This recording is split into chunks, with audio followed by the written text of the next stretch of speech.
Salut. Salut les camarades. J'avais envie de commencer par une bonne nouvelle. Et c'est que c'est la fin des vacances. Et que tout le monde ici va enfin pouvoir réoccuper tout son temps libre à la construction de ce parti communiste révolutionnaire internationaliste dont nous parlait Gaël. Alors vive la rentrée des luttes.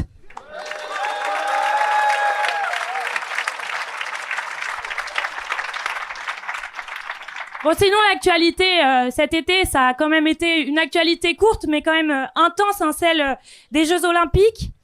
Alors quand même, on a oublié une petite médaille, c'est celle pour Macron pour son épreuve de surf sur la vague de ces JO. Et pour clôturer sa petite opération de récupération politique, il nous a sorti sa musique, dont Damien nous parlait, sa petite musique de la vraie vie. Alors qu'on aime le sport ou pas, ce qui est sûr, c'est que ces Jeux Olympiques, ils ont quand même fait discuter. D'abord, il y a eu la cérémonie. Alors, il y a ceux qui assument de pas avoir aimé. Marion Maréchal Le Pen en tête avec son tweet, qui a pas trop aimé qu'on recoupe la tête à Marie-Antoinette. Une fois, ça faisait déjà beaucoup, mais alors deux, là, c'est vraiment pas possible.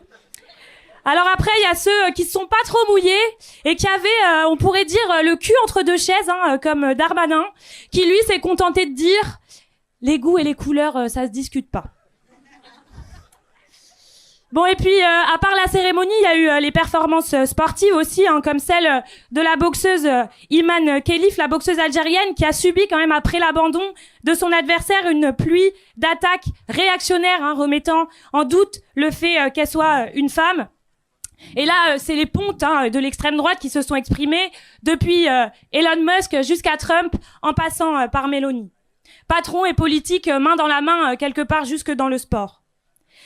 Bon, dans les performances sportives, il y en a une autre, et c'est la dernière que je citerai, mais celle de Manisa Talash, qui est danseuse de breaking, d'origine afghane, et qui était dans l'équipe des réfugiés olympiques. Alors tu peux être réfugié dans l'équipe olympique, mais par contre t'as pas le droit d'exprimer pourquoi tu l'étais, parce qu'elle a été en effet disqualifiée par le CIO pour avoir déployé une cape pendant sa danse avec écrit Free Afghan Woman. Alors même dans les jeux, les inégalités et les injustices de cette société, elles sont bien sûr loin d'être invisibles. Mais surtout la vraie vie dont nous parle Macron, sans d'ailleurs tellement la connaître, mais que nous, on connaît bien, elle s'est pas arrêtée. Et qu'on l'aime ou pas, il y a toujours l'envers du décor derrière ce grand spectacle. Ça a été celui du nettoyage social dans la région parisienne, cacher cette misère que les touristes ne sauraient voir. Ça a été celle des ouvriers bien souvent sans papier sur les chantiers des Jeux Olympiques. C'est des centaines d'accidents du travail qui ont été recensés, et on sait bien que c'est que la partie émergée de l'iceberg. Mais l'envers du décor, ça a aussi été notre vie quotidienne de travailleurs et de travailleuses, comme le disait Mina hier soir, sans qui rien ne tourne. Et ça, dans les transports, je peux vous l'assurer, ils l'ont bien compris. Alors si j'ai suivi les JO d'aussi près, c'est pas que parce que j'aime bien le sport, je suis obligée de le dire, mais c'est aussi parce que j'étais comme beaucoup de collègues au boulot pendant tout l'été. Et ça a été ça, la vraie vie. Ça a été d'abord pas de vacances pour ceux du métro, pour ceux des ateliers de maintenance, pour les conducteurs de train, pour nous aussi au début dans les bus. Mais finalement, dans les bus, comme Paris était encore plus quadrillé qu'une raquette de tennis, il y avait pas assez de services en fait pour le nombre de conducteurs. Alors finalement, pendant l'été, les congés, ils ont été imposés à des nouveaux agents qui rentraient dans la boîte. Pour que ça tourne, ils ont mis les moyens matériels et humains avec des primes à l'appui. Alors ils ont mis les moyens peut-être, mais il y en a quand même certains qui ont bien mangé le revers de la médaille. C'est l'exemple par exemple des gilets violets qui ont été chargés du renseignement voyageurs par exemple, et qui avaient parfois des contrats CDD de 2 jours avec des journées de 10 heures sans pouvoir même s'asseoir.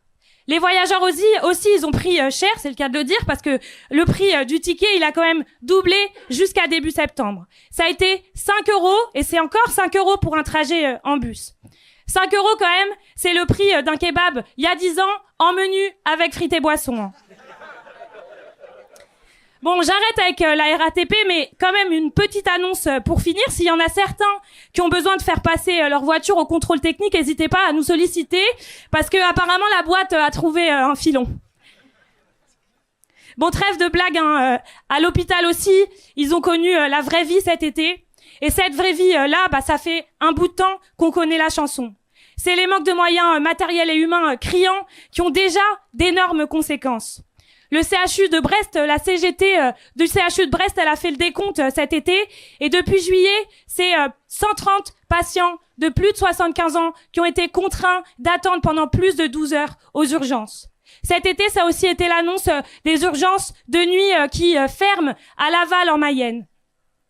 Oui, il y a déjà d'énormes conséquences et pourtant, il y a encore des nouvelles attaques qui s'annoncent à la rentrée, dont une baisse de près de 2 milliards pour l'instant annoncée du budget pour les hôpitaux et moins 1500 internes. En fait, on le sait bien que c'est ça la vraie vie parce que nous, on l'a jamais quitté. Et finalement, même pour ce gouvernement, ça a été un peu comme d'habitude. Macron qui se pavane pendant que ses équipes, elles s'occupent de maintenir en ordre les affaires de la bourgeoisie à tout prix. Et Premier ministre ou pas, ces affaires-là, elles ont continué.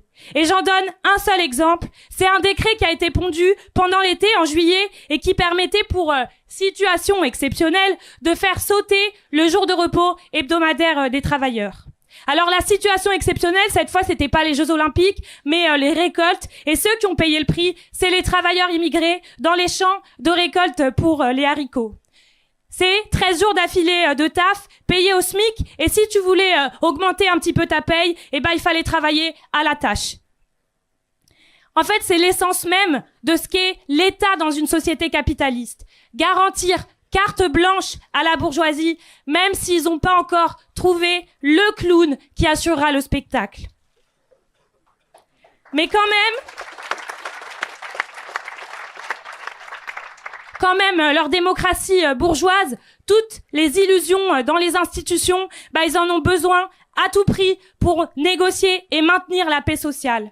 Parce que la vraie vie, la vraie crise, la vraie vapeur qui pourrait éclater une bonne fois pour toutes, faire éclater une bonne fois pour toutes la cocotte minute, c'est quand tous les travailleurs et les travailleuses, ils se détourneront de ces promesses et de ces horizons. Et nous, les révolutionnaires, c'est exactement ce travail militant qu'on mène au quotidien. C'est un travail pour que la seule confiance, ce soit celle des travailleurs en nous contre celle donnée aux marchands de rêve. C'est un travail pour mettre en avant une crête de lutte contre leurs promesses ou contre leurs horizons. Parce que oui, c'est pas avec des horizons qu'on fait nos courses, c'est pas avec des horizons qu'on paye notre loyer. C'est en imposant l'échelle mobile des salaires. Si les prix augmentent, les salaires et les loyers doivent suivre.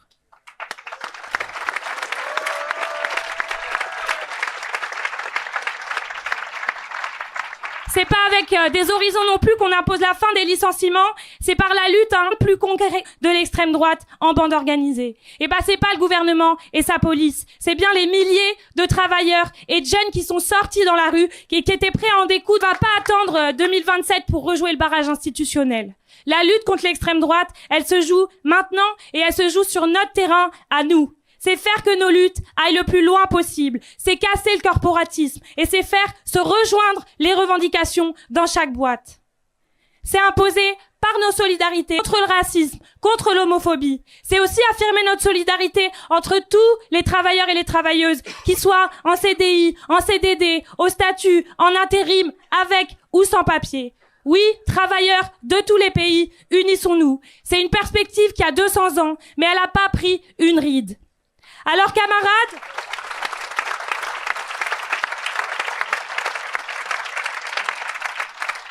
on le sait, pour défendre tout ça, ça va encore être une année de fou, une année de réunions, de manifestations, de discussions, de grèves, on le souhaite. En fait, on est déjà fatigué rien que de faire la liste, mais notre combat, les camarades, il est dans notre tripes, mais c'est sûr qu'il est aussi bien ancré dans notre tête. Parce que le capitalisme, il est pourri et on sait très bien tous ici qu'on le changera pas de l'intérieur. Si on est communiste, révolutionnaire, trotskiste, c'est parce qu'on a cette conviction que le capitalisme, il faut le renverser. Et que pour mettre fin à la dictature du capital, il nous faut un parti révolutionnaire qui soit une boussole pour qu'enfin ceux qui produisent tout soient ceux qui décident de tout.